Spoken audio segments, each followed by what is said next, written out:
Hello, good morning, everyone. So I think that we can start. So I see that there are some people connected online. Thanks a lot for having joined this webinar on using infrastructures for biodiversity conservation, organized by the Horizon 2020 BlueBRIDGE project. We are delighted to have such a high number of participants, so thanks again for joining. I am Sara Garavelli, and I'm the Outreach Manager of the BlueBRIDGE project. And before starting, I'm going to say a couple of words about BlueBRIDGE for those who are not familiar with it. BlueBRIDGE, as I said, is an Horizon 2020 project that delivers tailor-made data management services to different communities, aquaculture, ecosystem approach to fisheries, and to the research sector at large, and to different stakeholders, international organizations, research centers, enterprises. Around 2,000 users from different sectors are currently exploiting the BlueBRIDGE services. The BlueBRIDGE services are operated through collaborative web-based research environments, also referred to as virtual research environments, so you will hear that in the presentation, built on top of an hybrid data infrastructure. The BlueBRIDGE project started in September 2015, but its underlying infrastructure has been in place since 2006, so as you can see, more than 10 years. As I'm sensitive to the clock, let's move to the webinar format. As you know, the webinar is of around 1 hour. 40 minutes will be dedicated to the presentation of our speaker, and the last 20 minutes will be reserved for your questions. If you have any burning question, please post it in the chat that you can find at the bottom of the screen. So in this way, we can collect your questions and address them at the end. The slides of the webinar are already available on our website. So I'm copying now in the chat the URL where you can find the slides. The recording of the webinar will be also available tomorrow. In any case, we will send you an email with the links to all the material. So if everything is clear, I'm going to introduce our speaker. So first of all, thanks a lot, Gianpaolo, for having accepted to present this webinar. Gianpaolo Coro is a physicist at the East Department of the National Research Council of Italy. Gianpaolo has a PhD in computer science, and his research focuses on artificial intelligence, data mining, and infrastructures.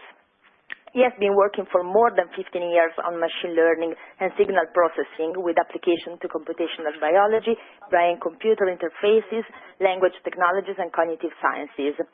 The aim of his research is the study and experimentation of models and methodologies to process biological data and to apply the results to fields in ecological modeling, vessel monitoring system, and ecological niche modeling, with an approach oriented to Science 2.0. His approach relies on distributed infrastructure and uses parallel and distributed computing via grid and cloud-based technologies. He is also one of the authors of the CMSY model for stock assessment in data-limited scenarios. I would say that, Gianpaolo, now the floor is yours. Thank you, Sara, and thanks for participating to this presentation. I think there is a bit of technical issue with the slide because I cannot move the slide, so that I think that perhaps the technical administration of the BRIDGE should at least do something for allowing me to change the slides. Well, meanwhile, let me present this work. In this presentation, I'm going to introduce what infrastructures can do for biodiversity conservation, especially in the context of the BlueBRIDGE European project. And my presentation will have the view of new science paradigms, because I'm not only going to talk about practical and technical solutions with examples, but also about the large view of how this technology meets modern requirements of doing science. So, Sarah, I'd like to move forward, but we have to understand how.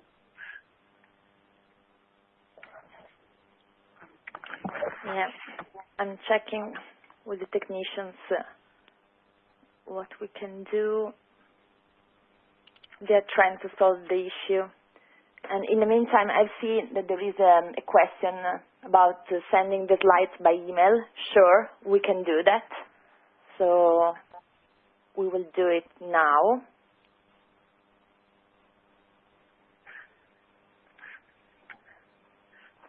And then I see another message. I don't see a chat, but actually the chat is for, I can see the message that you are writing in the chat. So if you have any questions, please use again the chat.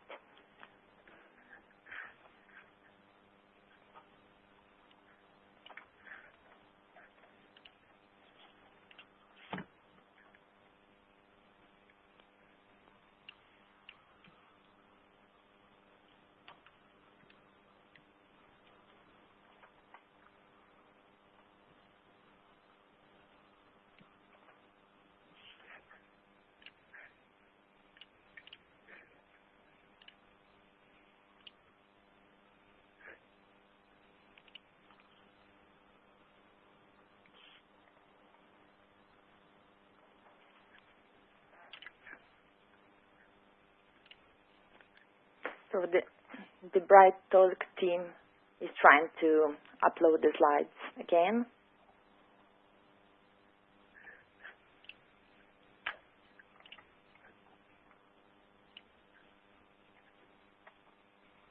I don't know if you are all able to see my message now. Here is a link where you can download the slides from, if you don't receive them via email.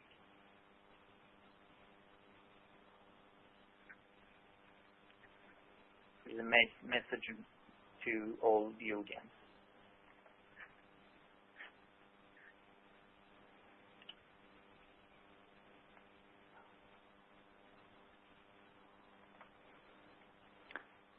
Yeah, maybe I can suggest, maybe Gianpaolo, that you can start presenting, assuming that anyone has downloaded your slides, and then as the screen mode is available, we will go back to the screen mode. What do you think? Yes, I can refer to the number of slides during my presentation. Okay, let's start. And the webinar is named Using Infrastructures for Biodiversity Conservation. So the context, and now we're at slide 2, is that progress in information technology has changed the paradigms of science, because we are living in the world of big data that I'm going to introduce later. And in this world, there is very large and fast increase of volume and also the complexity of the data. And so this requires new approaches to collect, curate, and analyze the data. So we need more powerful tools to manage the data, to analyze that. So these new tools should also guarantee that there is exchange of the data between people, so should guarantee the longevity of the data, because data that is usable also lasts for some time. And finally, but on this I will focus more later, it should guarantee the application for the reapplication of the experiment. So one scientist has done an experiment on data, and another scientist should also repeat that experiment. But I will develop more this concept. So first of all, big data are data that are characterized by at least some V's, I mean words that start with V, and in slide 3 you see that well, big data are not just data with large volume, but they are characterized also by high generation velocity, large variety, untrustworthiness of the information they contain, so-called veracity, and high complexity usually. And there are also other aspects that have been added recently, like the value of the information that is extracted from this data. So big data are not only data with large volume. And this slide presents also the trends in big data. So as for volume, we are going from terabytes to zettabytes. As for variety, so the representation of the data, we are going from structured data hosted by standard databases to unstructured data. So that require more different tools to be managed properly. And the velocity of the data requires from batch processing to live streaming analysis and processing of data. So let's move to slide 4. So in the context of big data, we are also dealing with new science paradigms, because it is not only required that the big data are processed properly, but you should also guarantee that other people can verify what you have done, can also perhaps repeat the experiment, and also reuse the tools that you have used. So in this context, new science paradigms are born, and the science paradigms, I've cited a few of them, but their definitions indeed overlap, depending on the domain you come from. On the one hand, we can talk about open science that starts from a focus on dissemination of the data and of scientific knowledge, and then we can move to the concept of e-science. Gianpaolo, the slides are back, so okay. You can manage them. Apologies again to all the audience. Thank you very much. Much more comfortable for everyone. Okay, so I'm at slide 4. So your science paradigms are, for example, open science, e-science. Science focuses on computational intensive science, which is carried out in a highly distributed network environments. So it's more, the focus is more on distributed computing, on cloud computing. And Science 2.0 is a bit more recent and starts from the concept of a collaborative approach to research, and especially to the support of collaborative experimentation, so that the 3 R's of science, that means reproducibility, repeatability, and reusability of science. This means that anyone should be able to repeat your experiment, so to take your data, to take your tool, exactly your tool, and your parameters, and repeat exactly what you have done. Using the same tools, so reusability should be guaranteed, but these other scientists should also be able to reproduce your experiment, so to rebuild your experimental stuff, or maybe change the parameters that you used for the process. So, but all these paradigms intersect very much, but they start from different points of view. So going to the next slide. Well, satisfying requirements of big data and of new science paradigms requires IT systems to be changed with respect to what is the current situation, so today's scenario. So, for example, there are some key points that I have mentioned here that are, for example, the support of collaborative research and experimentation by new IT systems, implementation of the 3 R's of science, so reproducibility, repeatability, and reusability. The fact that data, processes, and findings should be shared, so each one should be able to share their data with other colleagues or other people they are working with. And then when scientific knowledge is produced out of these processes and experiments, free access should be granted as much as possible for the production, the scientific production. These new IT systems should be obviously tackle big data challenges as they are moving in the big data context domain. But on the other hand, they should also take care about very practical aspects like sustainability, so low operational costs, low maintenance prices, and also they should manage heterogeneous data and process access policies. So processes should not be accessible to anyone, but should be shared, and also this is also valid for data.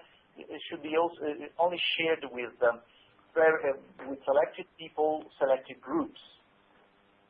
And finally, these IT systems that come, especially from the research context, should also meet industrial processes requirements, because also industry is now moving towards using research products. So let's go to the next slide. Infrastructures are tools that enable researchers at different locations across the world to collaborate in the context of their home institution. So once an infrastructure, so a tool to make people collaborate, work together, was what you see on the left-hand side. So one real tool that was shared among different scientists, but this one was not very comfortable. So on the right-hand side, you have a schema of what is an infrastructure. So a network of resources, and this means databases, services, computers, so processing machines, and so on and so forth, that are accessible by many people at different sites, and these people should be able to collaborate. So all these resources have the common aim to allow people collaborate. On top of infrastructures, the concept of virtual research environment can be defined. A virtual research environment defines a sub-community of people that want to work together and focus on, and are endowed with a subset of the resources of the infrastructure. So a subset of machines, of services, of databases, and so on and so forth. And these are temporarily dedicated to that community to allow them to work together, really work together. So this community could be a community working, for example, in agriculture, working on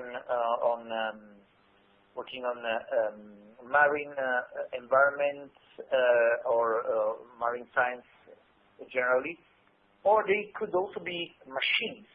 They want to work together, or they have to work together have to work together in an industrial process.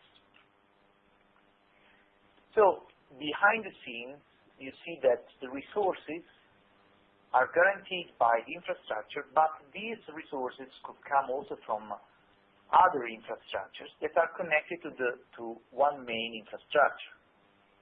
So, for example, this is the case of the GBIF, the OBIS, and the Copernicus infrastructures, data infrastructures, or the EGI, European Grid Infrastructure for computation, or other sources that are connected to the infrastructure I'm going to talk about.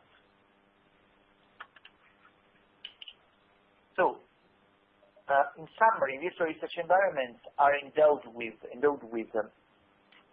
web-based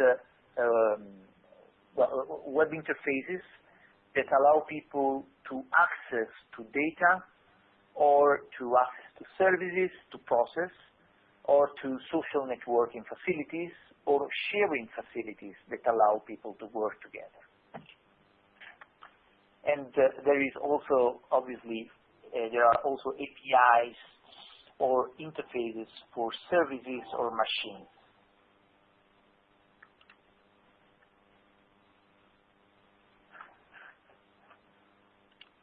Okay, there is one person that is writing to me and who wants to participate.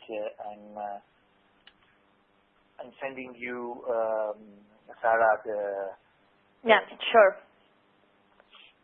To Linda. Yeah. Video research environments, well, I can make examples about this. So, for example, the D4Science infrastructure, that is the main infrastructure underlying BlueBRIDGE, supports communities like Fishbase. So Fishbase does more than 25,000 studies per month using the computational facilities provided by D4Science. Aquamaps hosts more than 60,000 species distribution maps on this infrastructure that are published under GIS standards. And then there are communities in the environmental science field, like a community in geothermal energy, working on geothermal energy, or environmental earth system data.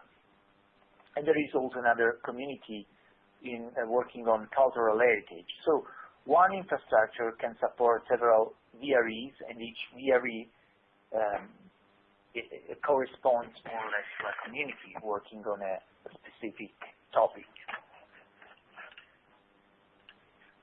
And other VREs that are more the focus on BlueBRIDGE of the BlueBRIDGE European project are regard stock assessment, so the assessment of the health status of fishery stocks, and marine protected areas, so the estimate of the human impact on ecosystems and also in terms of fishing activity, aquaculture, and tourism. VREs are used also for education, so one VRE could correspond to a course made at university, or a course done by ICES or other organizations. And indeed, we have courses each year that rely on the infrastructure, on the D4Science infrastructure. The VREs are endowed with social network and facilities, so when you get into one of these VRE, you have a facility to create posts and send posts, so information to all the participants to the VRE. And each VRE is managed and supervised by an expert of the domain, so this expert also acts as a moderator of the VRE. The workspace is a fundamental. This is a fundamental tool provided by in BlueBRIDGE to BlueBRIDGE by the D4Science infrastructure. So the workspace is an online file storage system, which is very well. The aim is very similar to the one of Dropbox or Google Drive, but this is more integrated with the infrastructure services and facilities, and offers a large amount of space to all the users of BlueBRIDGE. So this online file storage system allows people to upload data, slides, or files of every kind, and to disseminate this data, or to share the data with selected people. So that if I create, for example, a folder on the workspace, then I can share this folder with other colleagues, or I can share this folder with all the people involved in a certain virtual research environment. Or even public URLs can be obtained for each data set, so that this can be publicly disseminated. So this is an essential tool central to the infrastructure. An overview of the facilities provided to BlueBRIDGE by the D4Science infrastructure is depicted in this slide and regards storage systems, so databases, cloud storage, geospatial data, services for data management, so to harmonize data with respect to controlled vocabularies, or to harmonize data coming from different sources. And also in terms of, there are also facilities for processing, to process data. And this means cloud computing. I'm going to talk about this in particular. Cloud computing, assignment of resources, and multi-platform that is able to run processes under very different programming languages. So the essential idea, the overall idea behind an infrastructure, and especially BlueBRIDGE, is that people with data, processes, and approaches provide all this information to people that have basic internet access, but don't have operational services, that are not endowed with operational services, with data, and so on and so forth. So, my next slides will focus more on data processing done in BlueBRIDGE, and especially in particular in the D4Science infrastructure. So cloud computing is done by means of a system that is named Data Miner, that you see depicted on the right-hand side of this slide. And essentially, there is a double set of machines, very powerful machines. The first set is made by powerful machines that may run processes directly on them on several cores. And there is another set of machines that is able to parallelize one process on a very large amount of machines in order to process small amounts of input data for each machine. And everything is finally written on the shared workspace, and this means that the final output can be shared between people that use this platform. But the important aspect of this platform is that it is endowed with a WPS interface, Web Processing Service. Is a standard to represent processes, to describe processes, to describe the inputs the outputs of these processes. So it is a standard representation of the process. And this standard representation allows a very direct usage of this platform, because there are already clients written in Java, in the R programming language. You can connect directly from third-party software like Quantum GIS or ArcGIS and so on and so forth. And there is a REST interface that you can even run a process through a REST interface, so by means of a simple HTTP link. And there is also an interface that allows that publishes all the processes under JavaScript so that they can be embedded into HTML pages. So it's a very powerful representation of the content of this cloud computing platform. And this platform, as I will show, aims to support the 3R of science. And another key point is that the provenance of the computation is saved out of the system, so that every time you run a computation, all the complete set of input parameters, of input data sets, and of the produced data sets is saved under a standard format. This is the provenance, and we'll develop more on this.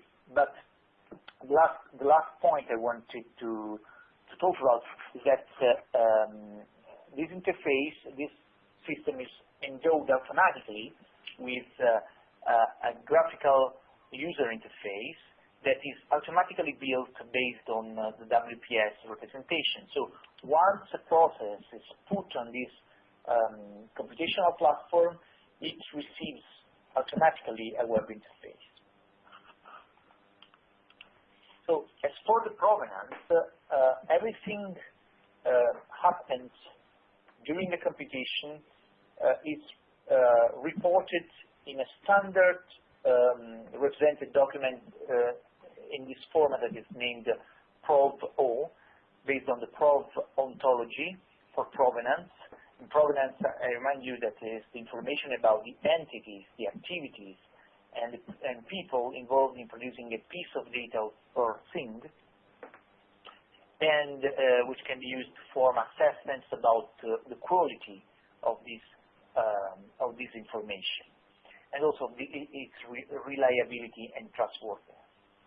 So provenance is essential to understand the inputs, the outputs that have been produced, and the parameters that were used by one user. So a provenance document that is shared between scientists allows people to reproduce the experiment, well, to repeat the experiment, and if combined with the services that I have presented before, this also allows to reproduce the experiment, because one can bring a provenance document inside the platform and can change the parameters of the computation and add the computation, another computation output produced out of these parameters. So before going into a bit more into the details, we are talking about an amount of computational capabilities provided by the BlueBRIDGE infrastructure that is quite large to support the requirements of the communities managed by BlueBRIDGE. It means aquaculture, stock assessment, but also the communities that I mentioned before, so geothermal energy, earth data communities, and so on. So because we provide essentially 28 very powerful machines, so each endowed with more or less 16 CPUs, and 100 smaller virtual machines with a lower amount of CPUs that can share I think there is a question. Of various data sources uncertainty. So this is a question that I can answer later, because for now I'm concentrating on computation capabilities. Management of heterogeneity is done by the services and by the processes that are hosted by the computational system. I will show later very practical examples of heterogeneous data sets that are put into the same representation. So essentially the answer is that it's not the services usually that deal with heterogeneity. The services deal with security, accounting, and so on and so forth, but the processes, the facilities that are plugged on the services manage the heterogeneity of the data. The data sets are indexed in the infrastructure. The data providers are indexed in infrastructure, and are indexed in the infrastructure and are accessible by the service. So this is, I think this may be clearer later. So the computational capabilities, the amount of computational capabilities is reported here, and we also support several programming languages like R, Java, Python, Fortran, and Linux compiled software that can run on this machine. And some of the machines are also hosted by external providers like European Grid Infrastructure. So what does it mean to integrate a new process? So if you want to integrate a new process that also performs some kind of harmonization or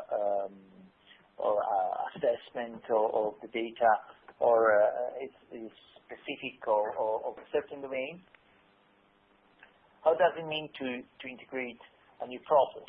Integrating a new process, for example, an R script, means to use the importing tools provided by the infrastructure. And these importing tools allow, and you find here two links on how to use these importing tools.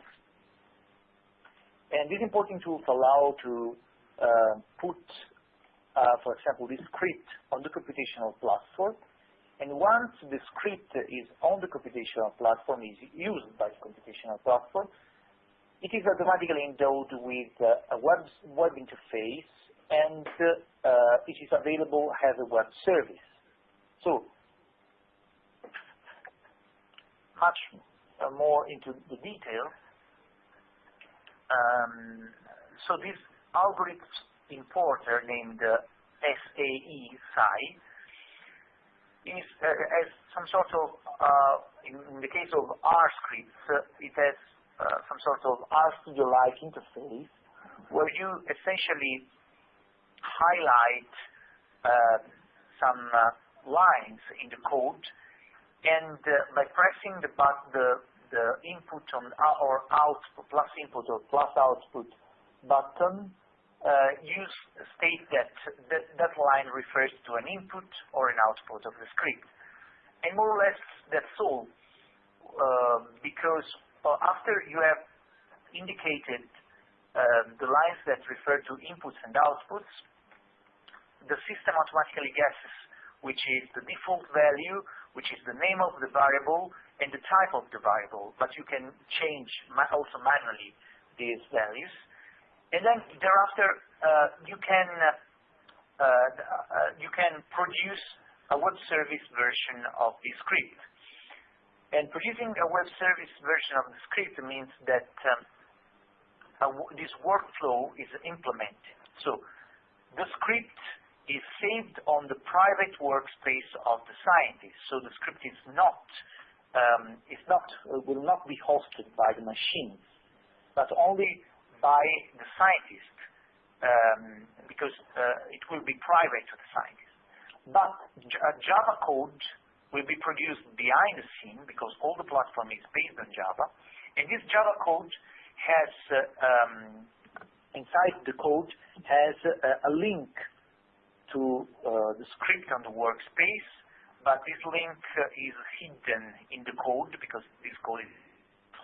And this Java code is automatically on the fly downloaded by the machines, and then everything, the Java code then downloads also the script, the private script of the scientist. Everything is executed either on one powerful machine or on multiple machines, and in the end, the output is saved again on the private workspace of the scientist, and everything is destroyed on the machines that run the computation. So essentially, you see that this workflow in some way guarantees the privacy of the process that the scientist has uploaded on the infrastructure. And essentially, this process could be shared with selected people by means of the workspace facilities, or with an entire community by means of the sharing facilities for the VRE. The advantages of doing this is that once the scientist had a script running on his or her private machine, and now the process is a service that can be invoked via communication standard, because it is available as a WPS process, so it can be invoked from outside via HTTP links. It runs on powerful machines. It can also run on several machines, so in a very cloud computing fashion. A web interface is automatically created for that, because once it is available for the system, so it is published on the platform in a certain VRE, this web interface is automatically created and is available for that process in the VRE. Then there is provenance management. So every time you run your script, you have the registration of everything you did. Then the storage, the results are stored on a high availability system that is behind the workspace, because the results are stored on the workspace, are saved on the workspace and at the end of the computation. And this means that the workspace takes care also of the availability of the data set. And behind the scene there is a MongoDB distributed storage system that guarantees high availability of the information.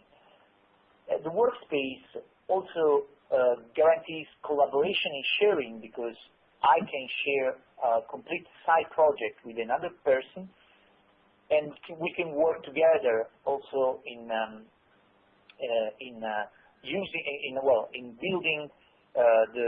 integrating the script with the infrastructure, and also we can collaborate in the practical usage of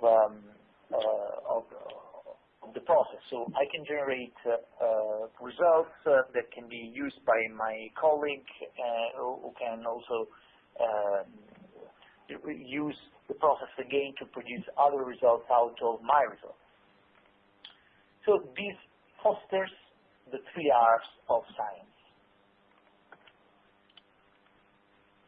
Essentially, these are two representations of what I have said. So there is one person that uses the data miner web interface. Again, the computational system saves everything on the online workspace, but there is a folder that is shared between these two persons that is used as a common ground to save all the results, all the all the data, both the input and the output, so that this other person on the right-hand side can use the interface again, and the computational system will save again all the information on the workspace. And this is the important, the nice aspect is also that since many third-party software are able to connect to WPS services like QGIS, this this workflow is also given to these third-party software users, so that if you use QGIS and or ArcGIS, etc., you can collaborate with another person, even if this software does not natively support collaboration. And this is another important workflow that represents the fact that one script provider, so a person who integrates a script, works and interacts with his private workspace. Then the script can be published on the computational infrastructure, but the source code will not be available to these other people if the script provider doesn't want. But anyway, the other people will be able to collaborate, to work together using this process provided by the script provider. So the provider, this workflow is separated by the users, and this guarantees, let's say, some sort of privacy for the code. Obviously, there are limitations to this approach because the infrastructure can integrate scripts that are written in the form that you see on the left-hand side. That means that there is a script that accepts input and produces output. Whereas many times we have faced situations in which one script was developed for a very specific case. So the script also embedded the input and the output. So the effort to do when one wants to bring the script onto this platform is to move from the representation, the right representation, to the left representation. So overall, the workflows that I've shown foster and go toward Science 2.0 because they mainly address reusability, repeatability, and reproducibility of science by means of usage of standards, of provenance management, and the production of self-consistent computational objects. So, in my last part of the slides, I would like to show you very practical examples of experiments that we did by means of the infrastructure in the domain of mainly of the ecological modeling. Gianpaolo, sorry. I think that, if you can maybe use the next 10 minutes to close your presentation, so as we started a bit later, so that we can reserve some time for the questions. Yes. I will go fast on the experiment. Okay.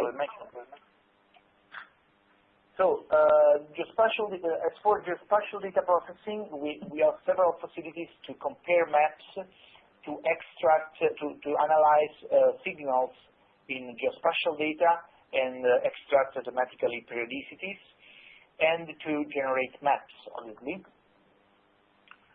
In particular, maps comparison facilities allow, for example, to compare heterogeneous maps. For example, a polygonal map referring to a species distribution with a raster map referring to the same species distribution. Cluster analysis can be used. Cluster analysis can be used to process observation data of species and detect outliers or detect regions of that could identify, for example, region with the same habitat or regions sharing together common characteristics. And there are several approaches, for example, based on densities or on the distance between the points. In the same way, as for ecological niche modeling, we host several processes that are able to produce these heat maps that represent probability distributions of some species. And for example, I can mention APA maps, neural networks, and maximum entropy. In my slides, you always find references to papers that have practically used these approaches, these models, and have been published on journals. In the same way, by means of data mining facilities, we can estimate similarities between habitats using this habitat representativeness score, that is a process based on principal component analysis that evaluates how much two habitats represented in terms of their environmental characteristics are similar. We can process occurrence points coming from different resources, and this should answer partially to the question that was the question before. Because, for example, we can gather occurrence data from GBIF and OBIS and put them in the same format by relying on a standard named Darwin core and perform intersection union difference or duplicate deletion to understand the intersections between these two very important sources of occurrence data. And the occurrence point processing is also made based on not only the distance between the points, but also evaluating how much similar are the dates, the odor sheets of the points, and obviously the scientific names reported. Other processes are able to process survey data, in this case from OBIS, the OBIS source of occurrence records of species, in order to estimate absence locations. And we did this because we had an agreement with UNESCO that allowed us to use the OBIS data, but this could be possibly done also with GBIF data if we found an agreement. So this estimates, by intersecting survey data, this estimates the absence location of species. So points or locations where species cannot be, should not be. Then another set of facilities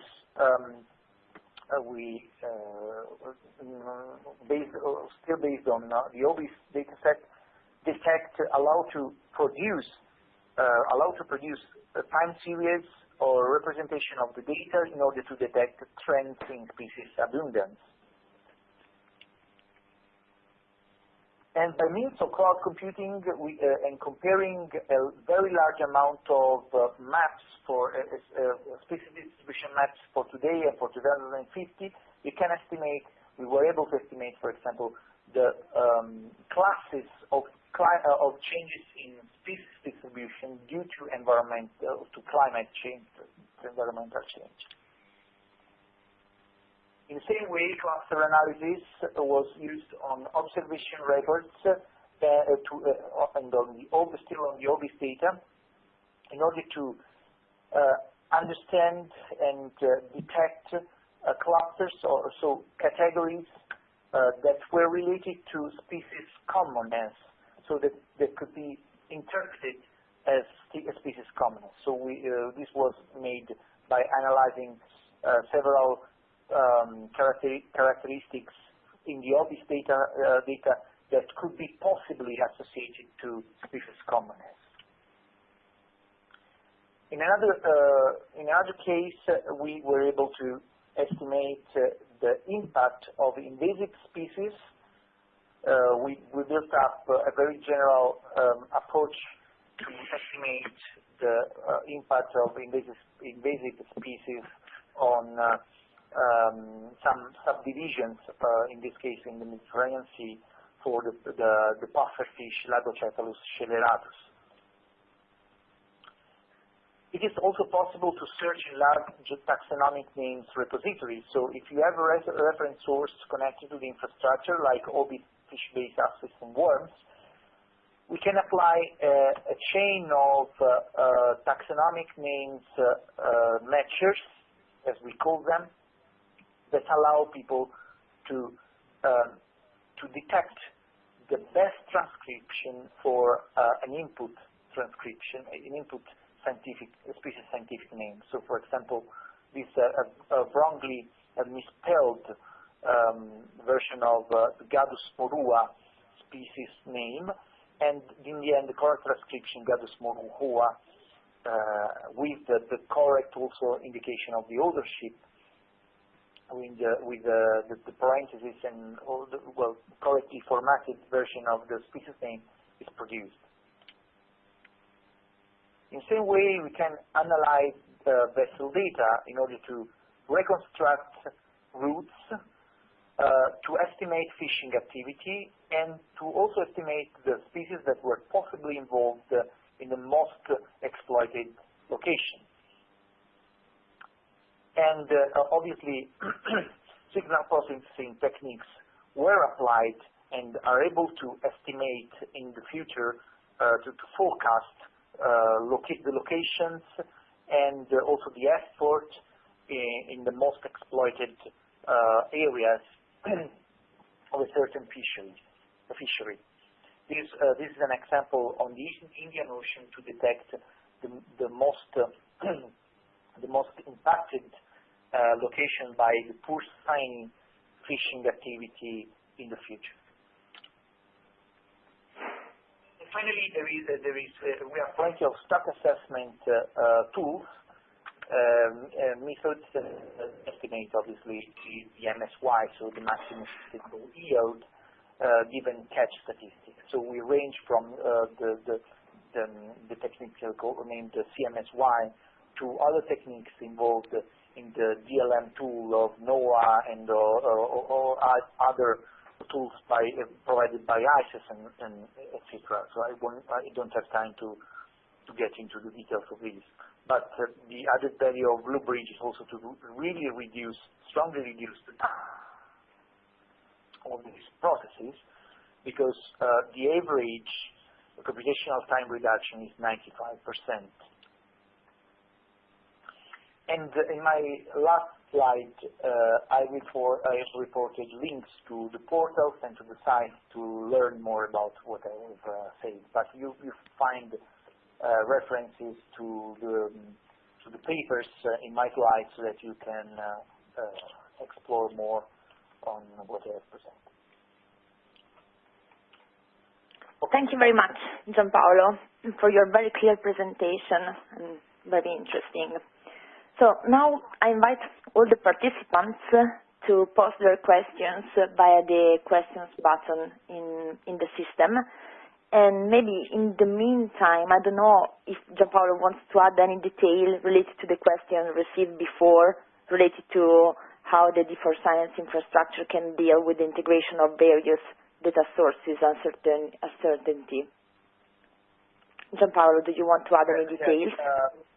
Uncertainty is, integration of various data sources is done depending on the kind of data sources that we want to analyze. For example, in the case of GBIF and OBIS data, I've shown a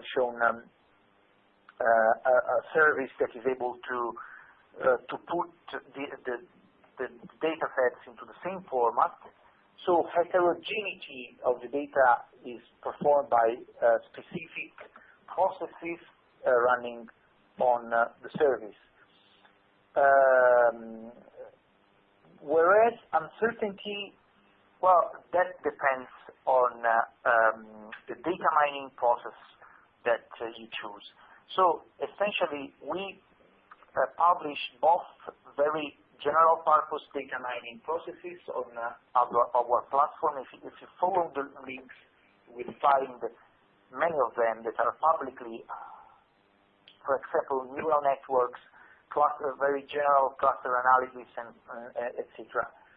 But for very specific analysis, for very specific domains like stock assessment, uncertainty in the data should be managed by the process itself. So that's why in most of my experiments I have shown very general classification approaches. So for example, species commonness was classified into 4 classes ranging from high commonness to low commonness. So we did not get into the details of how much common, so we did not score the commonness of the species, but we classified the species. And this allows classification, for example, is a way based on cluster analysis, very powerful cluster analysis, is a way to account for uncertainty or untrustworthiness of the data, because statistically, if you use the right process in the right way, you can statistically account many times for the untrustworthiness and often of uncertainty in data. I hope this answer to the question. Thanks a lot, Gianpaolo. So if there are no more questions, so I would like to thank you again, all the participants, and special thanks to you again, Gianpaolo. As I said at the beginning, the slides are already available online, but anyway, we will... oh, Gianpaolo, sorry, a question just came in now. Maybe you can read it. First of all, thanks to all the people are writing thanks.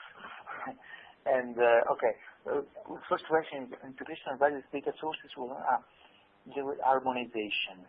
Different. Okay, yes, that's very. That's very good question, because well, we use for data harmonization we use the so-called code lists. So FAO is pushing, who is partner of BlueBRIDGE, is pushing very much on code list representation under standard format. Essentially, for code lists that are controlled vocabularies that against which you can check your data, we are using the SDMX standard. The SDMX standard is a way to represent both code lists and time series, or generally speaking, also in a large sense, also geographic data, geospatial explicit data. But essentially, we have one facility to harmonize this data, the data that you upload against code lists. So on the one hand, people upload code lists. Code lists are represented behind the scenes as SDMX documents, and then when you come up to this facility that is named the Tabular Data Manager, you can check your data set against this code list and have many of your entries automatically substituted or the correct transcription suggested. This should answer to the first question, but it would require another presentation more focused on data harmonization. And the second one is to show that analysis what. Yeah, maybe I can read the question for the audience, because the second question maybe it's interesting for most of the audience. So this participant is asking, I would love to be able to share and get access to what already exists in the D4Science infrastructure, but I'm not a member of the BlueBRIDGE project. How can we get access to a workspace and to the VREs, the data and the algorithms? Yes, if you log in the BlueBRIDGE project portal. At the end of my slides, you find the links. The first link is that one, BlueBRIDGE.d4science.org. You can register for free, and well, you cannot access specific BlueBRIDGE VREs because you are not part of the project, but it is plenty of VREs. You will see a public icon on these VREs, and those VREs are really full of methods. There are plenty of methods that I show, because all the things that the BlueBRIDGE project can publish are published on those public VREs. The very specific BlueBRIDGE VREs are more for internal discussions, internal project discussions, so that you can register for free and use public VREs. And you also will be automatically endowed with the workspace, where you can upload things, you can use, you can share, everything.